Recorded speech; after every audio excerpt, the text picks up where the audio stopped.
ओम गम गणपते नमः. ओम गम गणपते नमः. ओम गम गणपते नमः. आज बुधवार दिनांक 26 फेब्रुवारी 2025 आणि त्यानिमित्ताने माझी कविता अगोदर प्रसारित झालेली आहे. आणि आता फक्त कवितेतून माहिती दिलेलीच आहे शंकराची.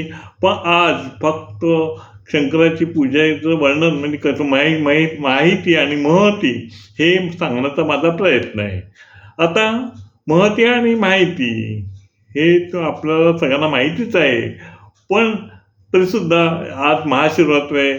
ते देवाचा नमस्कार करून, देवाचं नामस्मरण करून हे थोडक्यात माहिती सांगण्याचा माझा प्रयत्न आहे.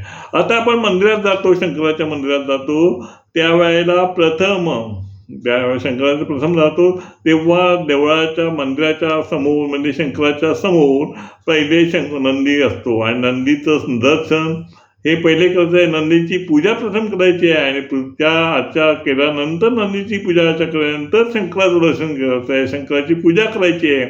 शंकराची पूजा करताना प्रथम अभिषेक करायचा, दुधाचा अभिषेक झाल्यानंतर आपण ओम नमः शिवाय हा पण मंत्र म्हणायचा आहे.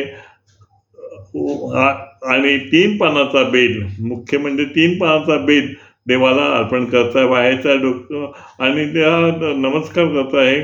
तर मग आता असं म्हणा तुम्ही 3 पानाचा बेल आहे तो 3 पानाचाच बेल पाहिजे आहे. 2 पानाचा किंवा 1 पानाचा नको आहे. आणि दुसरं म्हणजे ते पान किडलेले खराब असं नको आहे. 3 पानं सुंदर स्वच्छ पाहिजे आहेत, हे लक्षात घ्या. तसं दुधाचा अभिषेक व्यवस्थित करा.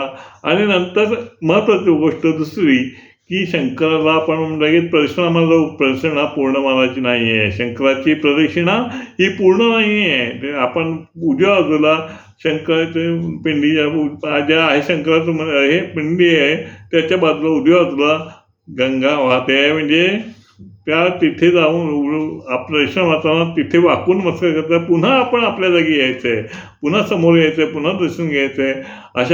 अशी प्रदक्षिणा करायची आहे. त्याला पूर्ण प्रदक्षिणा म्हणतात. आणि एकतर हळद कुंकू व्हायचं नाही आहे, नारळ फोडायचा नाही आहे. आणि दुसरं म्हणजे हे प्रदक्षिणा पूर्ण मारायची नाही आहे. आणि प्रथम नंदीचं दर्शन घ्यायचं आहे. असे 4-5 गोष्टी आहेत त्या तुम्हाला माहिती असाव्या, मला माहिती आहे, तुम्हाला माहीत असाव्या, सर्वांना माहीत असाव्या, हे माझं सांगण्याचं उद्दिष्ट आहे. दुसरं विशेष म्हणजे आज महाशिवरात्र आहे आणि अतिशय सुंदर दिवस आहे आणि त्याचं दर्शन घ्यायला पाहिजे आपल्याला देवाचं.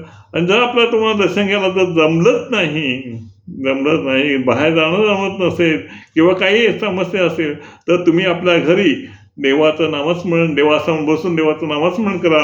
ओम नमः शिवाय, ओम नमः शिवाय, ओम नमः शिवाय असा मंत्राचा जप करा. हेच माझी प्रार्थना आहे. आपल्याला हे कसं वाटलं ते सांगा.